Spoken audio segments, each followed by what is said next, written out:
Gospel of our Lord Jesus Christ according to Luke. Glory to you, Lord Christ.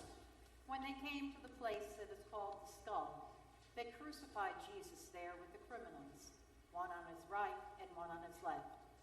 Then Jesus said, "Father, forgive them, for they do not know what they are doing." And they cast lots to divide his clothing. And the people stood by watching Jesus on the cross. But the leaders scoffed at him, saying, "He saved others, let him save himself, if he is the Messiah of God, his chosen one." The soldiers also mocked him, coming up and offering him sour wine and saying, "If you are the King of the Jews, save yourself." There was also an inscription over him, "This is the King of the Jews." One of the criminals who were hanged there kept deriding him and saying, "Are you not the Messiah? Save yourself and us." But the other rebuked him, saying, "Do you not fear God, since you are under the same sentence of condemnation? And we indeed have been condemned justly, for we are getting what we deserve for our deeds. But this man has done nothing wrong."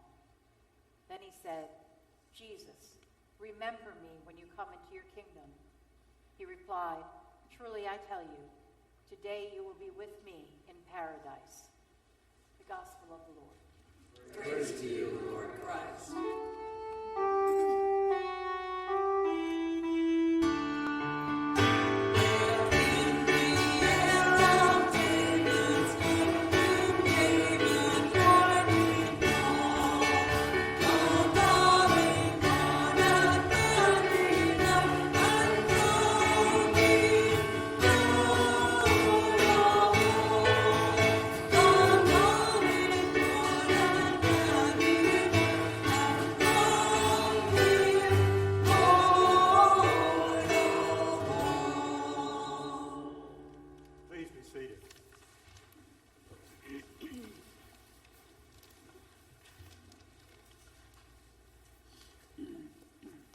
Years ago, when I finally decided that I was going to go to seminary,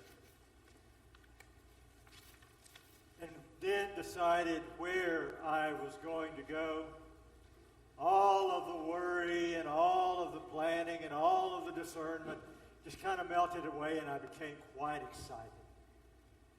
I was so excited about where I was going to be and what I was going to be doing. I would be learning the things that I really, truly wanted to learn. I just couldn't wait until I got there.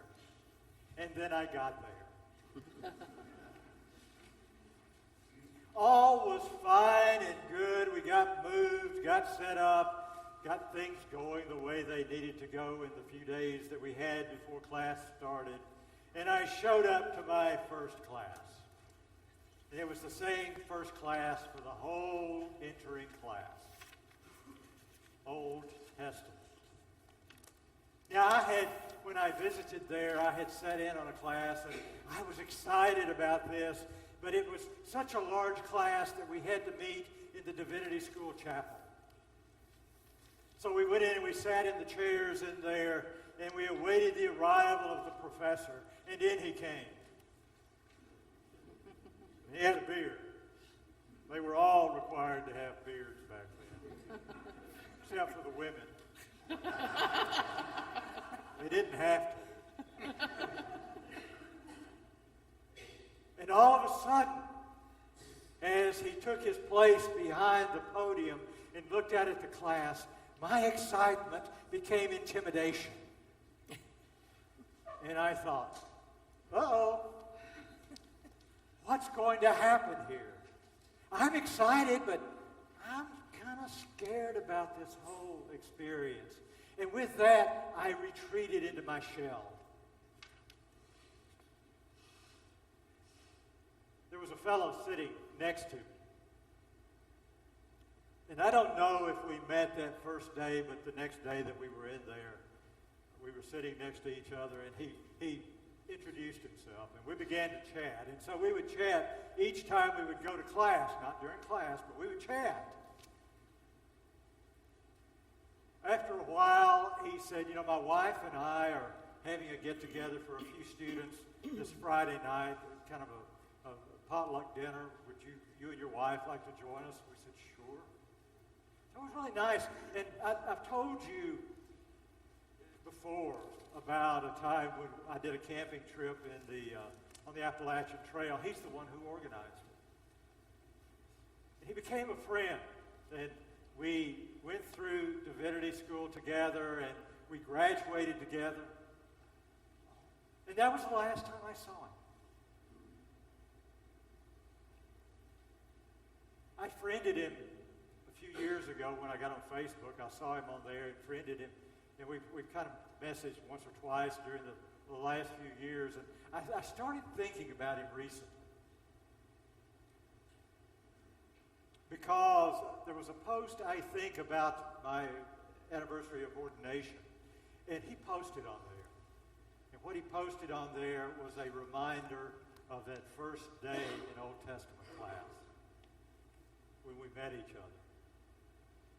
And when he posted that, I had this strange realization. I realized that he had been a means of God's grace in my life. Do you have folks like that in your life? People who were there at certain times, who had a presence in a certain way, and maybe on down the road years later, you realize that they somehow brought an awareness of God or God's love into your life. That's special. That's special. It only took me 30 some odd years to get it. 30 some odd years. I marvel at those stories.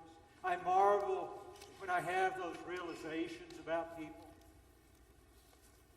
In our gospel lesson today we celebrate Christ the King Sunday. Christ the King Sunday is the last Sunday after Pentecost, in the season after Pentecost. And it always falls the Sunday before, but usually the Sunday after Thanksgiving. Folks, next weekend is Advent 1. It's the beginning of New Year. And so on this Sunday each year, we read 1 year from Matthew, 1 year from John, this year from Luke, about the crucifixion. So this morning, we read an absolutely horrendous story. It is absolutely horrible. It starts out with arriving at Golgotha and then crucifying Jesus.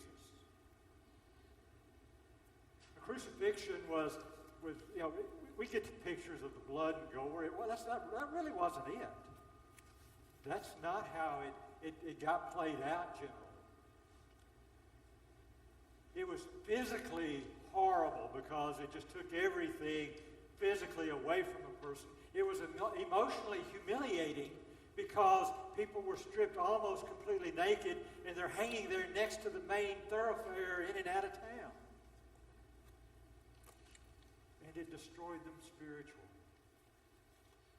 It just destroyed the whole human being. So Jesus is hanging there, and Luke tells us he's between two criminals. What's interesting to me is that in Matthew's rendition, the two criminals do this back and forth of taunting Jesus. Both of them are doing that. But that's not what Luke talks about. One of them begins to taunt Jesus. You're the Messiah, here, take yourself down. But the other one doesn't do that.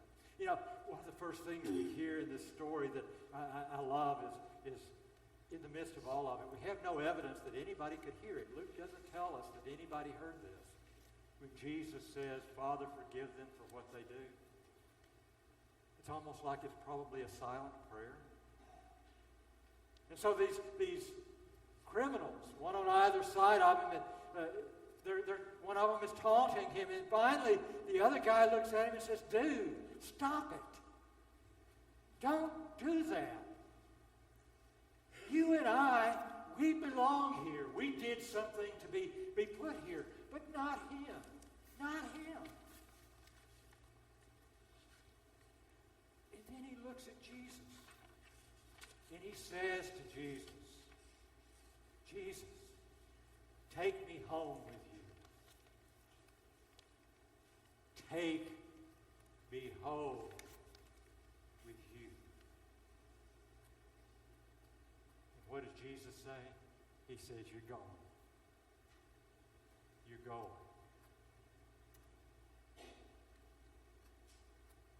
What an incredible story this is.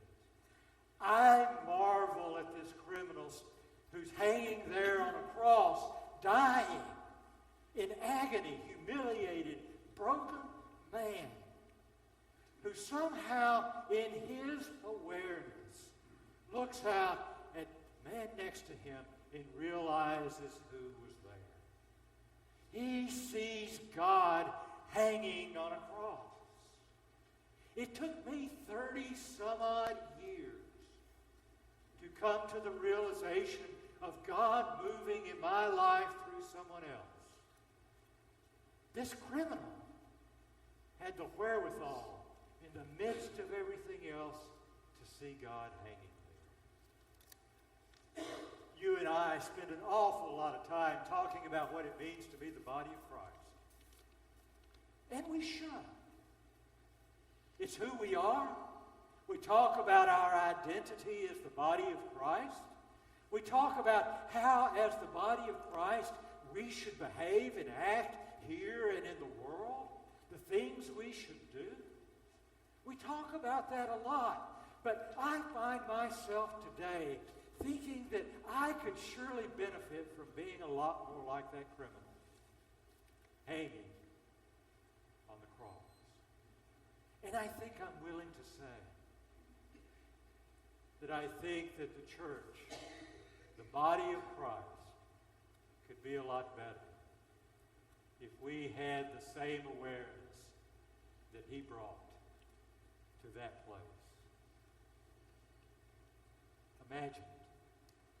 Imagine if God so assisted us in our lives, so moved in our lives that our eyes were opened so well, so wide, so clearly that we could see God moving when God moves in our lives through other people. Right then, right there, not 30-some-odd years later. Imagine what it would be like in our lives if our ears and our hearts were so open to the presence of God that even in people we didn't expect to see it, we experienced the love of God and the presence of God in our lives.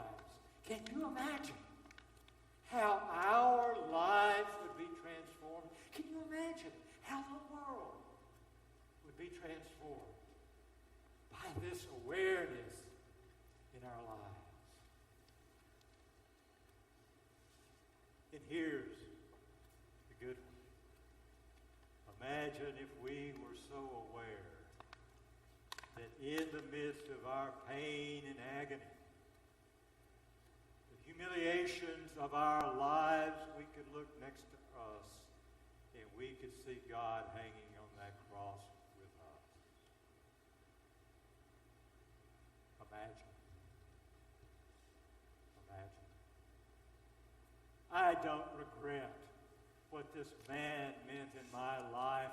I am touched and I am moved, and I believe I'm a better man because God touched me through him at the time. And my realization now, I'm good with that. I just want to be more like this criminal. I want to see God moving now. It's important. It's important to me. It's important to us. And I think that it's important to the world. So pray for me, would you? Would you pray for me that I may have my eyes opened and my mouth closed, my ears opened and my heart opened to the awareness of God's presence? And would you pray for each other? And would you pray for the world? Because that's what it means to open ourselves to God in our lives and to let God love us into life eternal.